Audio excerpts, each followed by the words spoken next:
We are going to be looking at primary and secondary storage in this session. Please feel free to pause if you need to.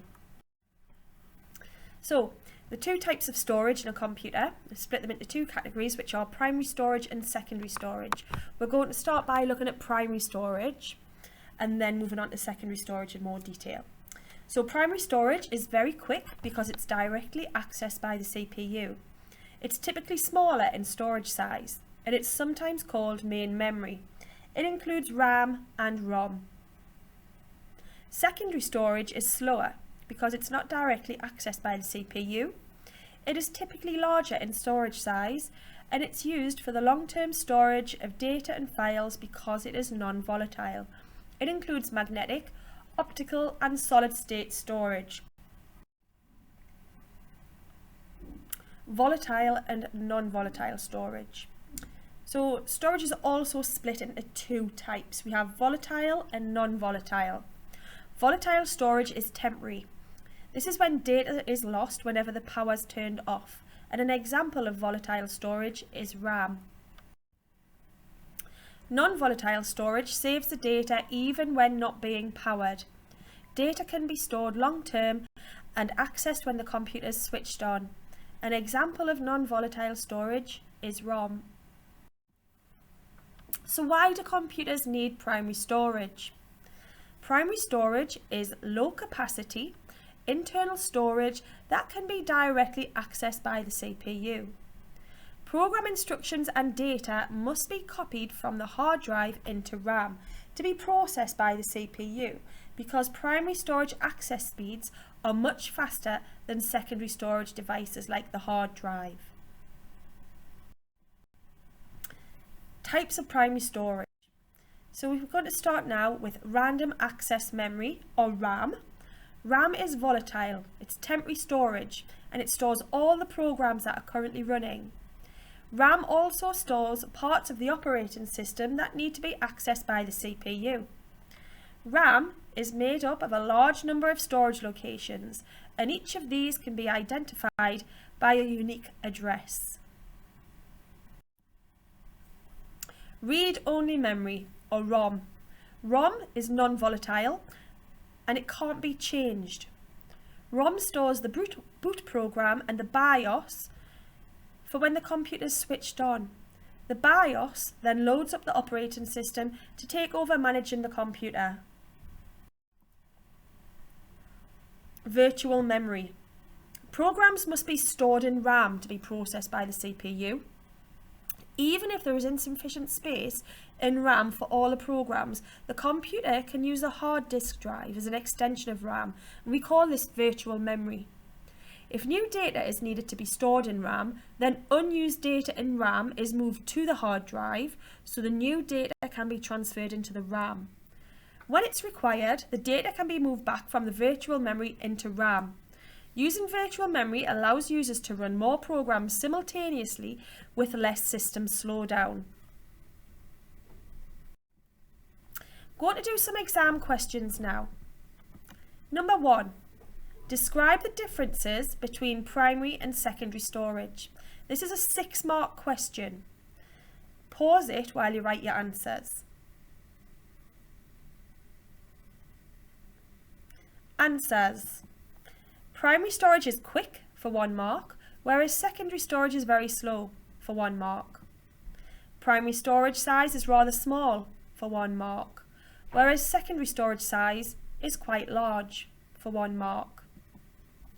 Primary storage includes RAM and ROM, whereas secondary storage includes magnetic, optical and solid state. You would have got 1 mark for the first part there, where you mention RAM and ROM, and 1 for magnetic, optical and solid state.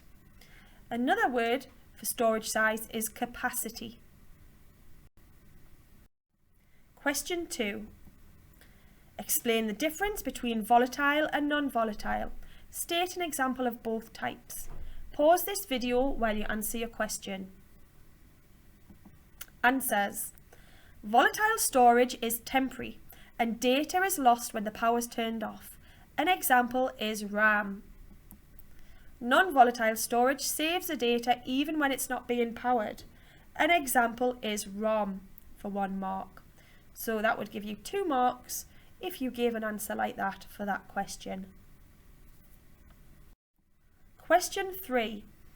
Explain why the computer requires primary storage.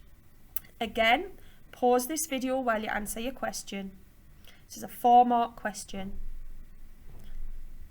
Answers. Program instructions and data must be copied from the hard drive onto the RAM. So you get 1 mark for saying program instructions and data, and 1 mark for saying must be copied from the hard drive onto the RAM.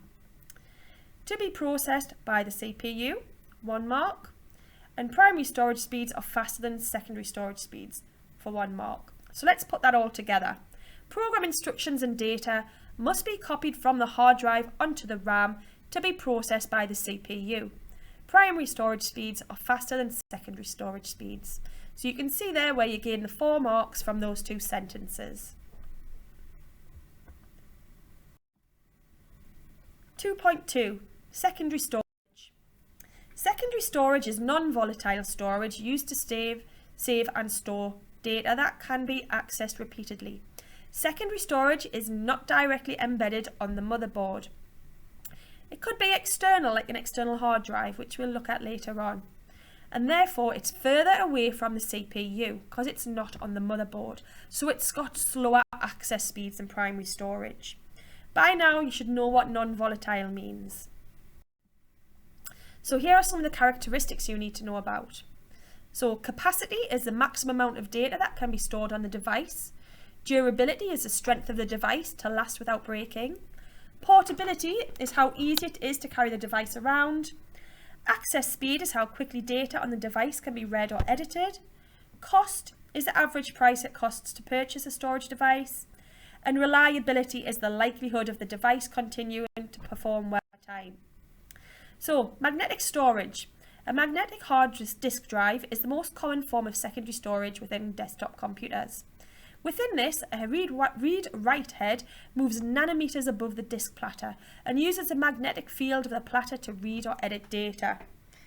An obsolete, or no longer used, type of magnetic storage is the floppy disk, but these have been replaced by solid-state devices like USB sticks. They're much faster, they have a higher capacity, and they also don't have any moving parts, which makes them more durable. Another type of magnetic storage that is still used is magnetic tape. Magnetic tape has a high storage capacity, but data has to be accessed in order. We call this serial access. So it's only really used by companies to back up or archive large amounts of data. Here are some of the characteristics. It has a large capacity and a cheaper cost per gigabyte than solid state.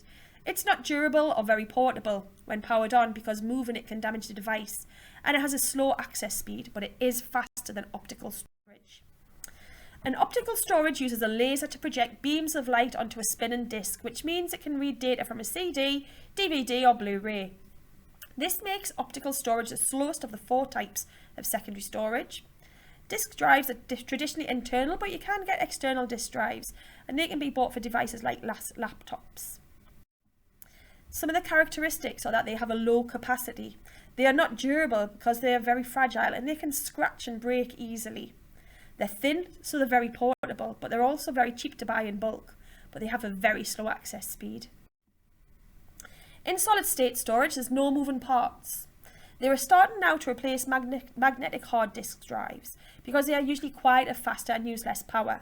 A USB flash drive or a USB stick is another type of solid state storage that we use because it's small and easy to transfer files. You also have memory cards like an SD card in a digital camera or your micro SD card in your smartphone. The characteristics are that it's got a high capacity, but it's more expensive per cost than magnetic. It's usually durable, but they can snap and break. And they're nice and small, so they're very portable.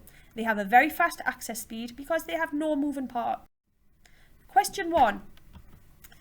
Justify which secondary storage device should be used for the scenario and why it's most appropriate.